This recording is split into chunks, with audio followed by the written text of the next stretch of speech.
Comenzamos el estudio del tórax evaluando la participación del eje vertebral en su constitución.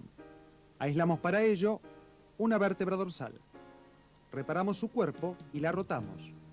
En la vista derecha, la carilla articular en la apófisis transversa y las hemicarillas articulares sobre el cuerpo vertebral. Completamos su rotación en la vista posterior, en forma central la apófisis espinosa, y en su vista izquierda, la carilla articular destinada al cuello costal, articulación costotransversa, y carillas para la cabeza costal. Estudiemos ahora las costillas. La primer costilla derecha, su extremo anterior, su cara superior, plana, el cuello y cabeza costal. Al rotarla, accedemos al extremo posterior del arco costal, el cuello con la carilla articular y la cabeza con su carilla para los cuerpos vertebrales. En la cara superior detallamos un canal interno, un tubérculo y un segundo canal externo. En ambos canales se ubican elementos vasculares de gran importancia. La vena subclavia, la inserción del músculo escaleno anterior y la arteria subclavia. La arteria pasa por el hiato interescalénico, formado por las inserciones de escaleno anterior y medio, en tanto que la vena subclavia pasa por delante del escaleno anterior. La cuarta costilla, su extremo anterior, su borde superior, que seguimos hasta el extremo posterior o arco posterior. La cabeza costal. Por debajo descubrimos el canal subcostal que ha de albergar a nervio, arteria y vena intercostal. Al rotarla, apreciamos la cara externa de la cuarta costilla. En otra vista, desde el extremo anterior, abordamos su cara interna, la cabeza costal, el cuello y claramente el canal subcostal, que ha de albergar al paquete intercostal. Rotando la costilla, nos queda expuesta su cara externa. Recordemos que estos son huesos planos. La dirección de ella, de arriba hacia abajo y de dentro hacia afuera. Si comparamos primera, cuarta y séptima costilla, apreciaremos la diferencia en la curvatura interna de la primera, cuarta y séptima, que va paulatinamente en aumento desde arriba hacia abajo en la jaula torácica. Articulemos ahora una costilla con el cuerpo vertebral y apófisis transversa. La cabeza costal se articula con las semicarillas de dos vértebras sucesivas, al tiempo que el cuello lo hace con la apófisis transversa, articulación costotransversa. Rotemos la preparación para observarla en su vista dorsal. Claramente hemos de apreciar la articulación costotransversa, del género de las artrodias. Los arcos costales han de cerrar la jaula torácica articulándose por delante mediante formaciones cartilaginosas, los cartílagos costales.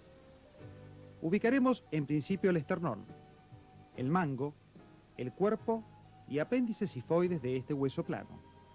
A ambos lados, los cartílagos costales, los primeros 7 de articulación directa con el esternón. Estudiemos ahora la jaula torácica en su totalidad. Reparamos la primer costilla, de situación horizontal.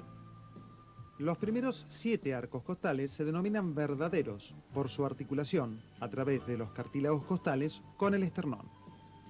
Los 5 restantes son falsos o asternales y los últimos se denominan flotantes por carecer de esta relación esternal.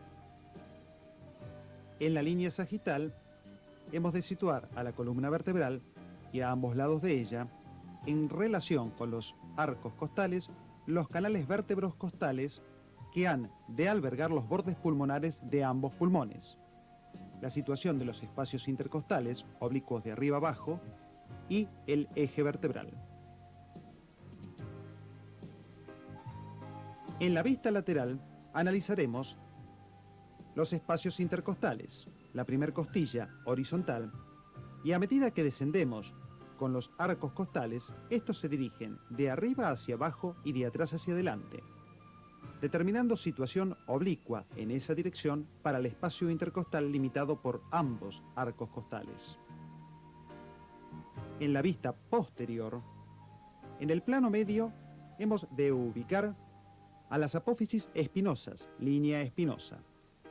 A ambos lados, los arcos costales, sus caras externas y las costillas flotantes. El nivel de la duodécima vértebra dorsal.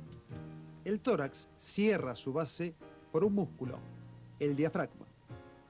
Lo estudiamos en este esquema. El centro frénico y en el folíolo derecho el orificio de acceso de la vena cava inferior. Por detrás y a la izquierda del mismo, el hiato esofágico, constituido por ambos pilares principales del diafragma. Por detrás de él y en forma central, el hiato aórtico, ubicado también entre los pilares principales del diafragma. Si nos alejamos, apreciamos ampliamente las inserciones diafragmáticas. De fuera hacia adentro, las inserciones costales y los arcos tendinosos formados por el diafragma.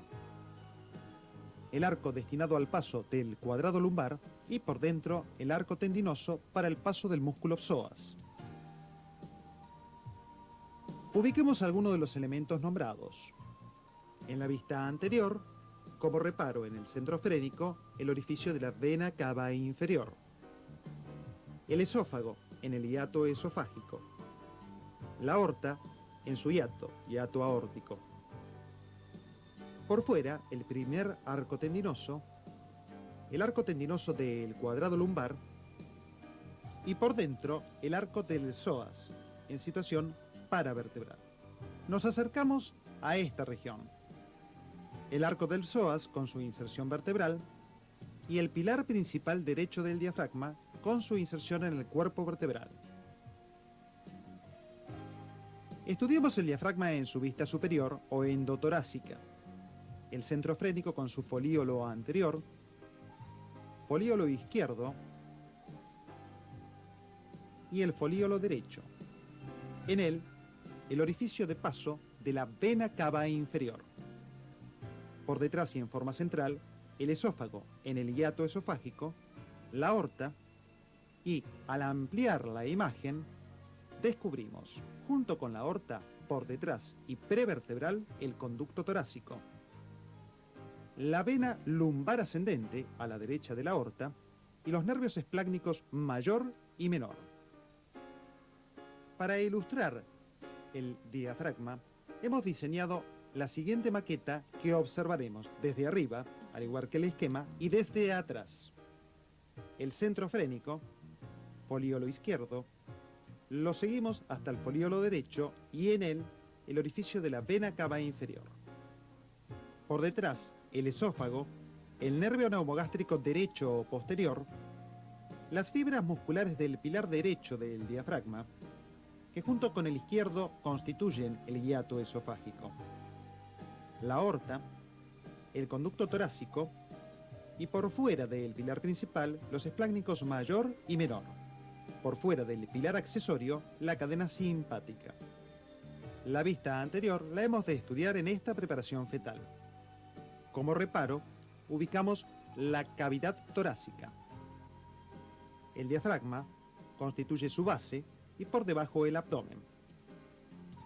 La cúpula derecha del diafragma, habitualmente más elevada que la cúpula izquierda. La celda hepática y en la cúpula izquierda la celda esplénica. Nos acercamos al orificio de la vena cava inferior. El hiato esofágico y en él el esófago y el nervio neumogástrico derecho o posterior. Por debajo y en forma central, el hiato aórtico. La aorta, por fuera del pilar principal, el pasaje de la cadena simpática laterovertebral y nervios esplácnicos.